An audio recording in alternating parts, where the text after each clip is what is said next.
My name is Matt C., and I'm an alcoholic. My sobriety date is August 24th, 2006. I'm going to tell you a little bit about what it was like getting sober young and my experience in Young People in Alcoholics Anonymous. I grew up in a southwestern Louisiana town, and I grew up in an alcoholic home. And I first discovered alcohol whenever I was 11 or 12 years old, and my first drunk was a spiritual experience. For me, I had anxiety, depression, all these things, this poor sense of self. And I just always was, had this self-centered fear about myself. And whenever I discovered alcohol, all those things just kind of disappeared. And for me, it just felt like I had found something that can quiet all those crazy thoughts in my head as far as, what are people thinking and all of those different things. And I just felt normal, the best recollection of what I can describe what normal felt like, that's what it felt like with my first drunk. And so there's a line that it talks about in the big book that, we cross as alcoholics, and I crossed that line immediately. I immediately obsessed over finding alcohol and finding ways to drink. As you can imagine, 11 or 12 years old, it's kind of tough to find alcohol. We had to find people to buy us alcohol, or we did other substances. And so I was just off to the races at that point.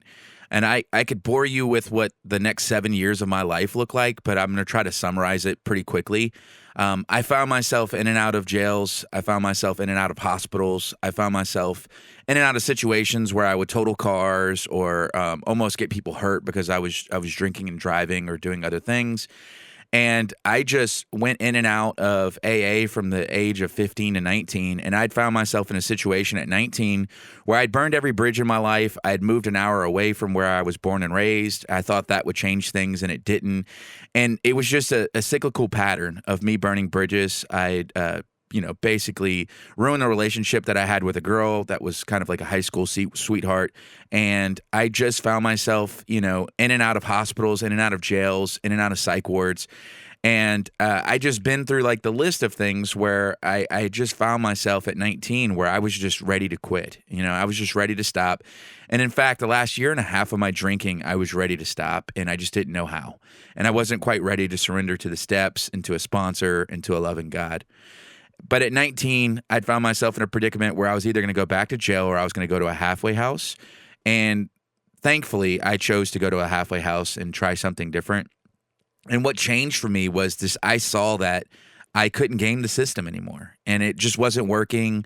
And no matter how I tried to make things work, for me, my controlling looked a lot like I'm just going to drink beer and be at home. It wasn't necessarily that I wasn't going to drink at all. I tried all these situations of just trying to control my drinking, which just didn't work. A lot of them are in the book. Some of them aren't. And I always just ended up in trouble, and I always just ended up in a place of causing harm to other people. And so I was ready to quit, and I just took the direction of people around me, the counselors, my sponsor at the time, the people that were in the rooms at the time. I had a lot of great direction from people getting sober. And very, very early on, I discovered Young People in Alcoholics Anonymous. And for me at 19, getting sober, that was just a breath of fresh air. There was a pocket of enthusiasm in Louisiana. Icky Paul was just hosted right around the time that I got sober. I just missed it. I probably couldn't go anyway because I was in a halfway house. And Lacey Paul had just gotten hosted over the summer in the city where I got sober in Lafayette. And so we had the international and the state conference being hosted right there, right near where I was getting sober. And there was just people that had so much enthusiasm in the young people's group that I had joined whenever I got sober. And then I went to my first conference. And to be honest, my first couple of conferences were very uneasy. I was still full of self. I was still full of self-centered fear. I had not quite gone through all of the work at that point. Very, very close to getting all the way through the work. I think I was on my amends around the time that I went to my first conference. And so I was just very uneasy. It felt like high school all over again.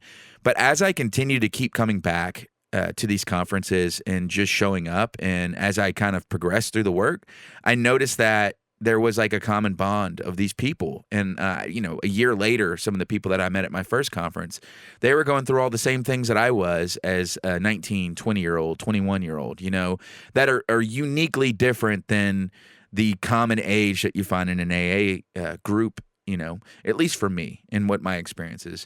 And it's not that these are just unique experiences, it's that we were all growing up in Alcoholics Anonymous. And I started drinking in my adolescence, and I really just didn't really grow up at all. I had to grow up in AA, and I had people around me, thankfully, old timers and new, who basically kind of walked me through this thing shoulder to shoulder and helped me get through. And so what Young People's did for me was just showed me that I could have fun in sobriety. It showed me that I was just one of many, and that there was plenty of people just like me getting sober young, and that I wasn't terminally unique. And so I found a sense of purpose going to young people's groups, going to young people's conferences, and meeting people. And I formed lifelong relationships with people who are still friends to this day. I think there's a common misconception that, if you're just involved with YPAL, you don't do other things in AA service. And for me, my experience is that I've always been involved with service outside of YPAL and service in YPAL.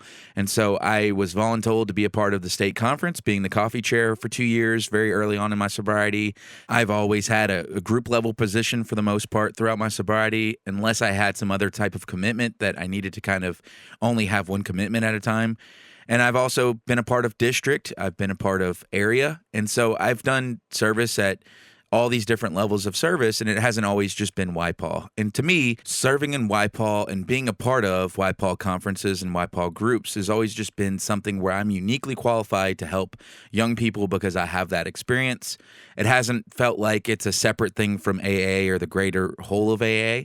And so I've always just treated it as another service position and something that I've been called to do and serve.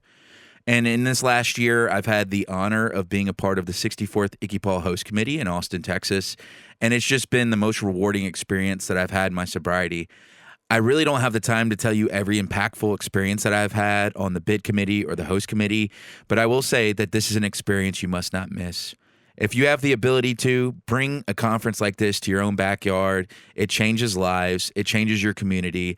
The enthusiasm that I had walking into AA is a direct result of one of these conferences being held in the state, and it's the reason why I'm here today. It really doesn't take much. If you can find a few people that are enthusiastic just like you can form a committee, you could form a young people's group, you could form something where you have a group where people can go to and have a place to call home.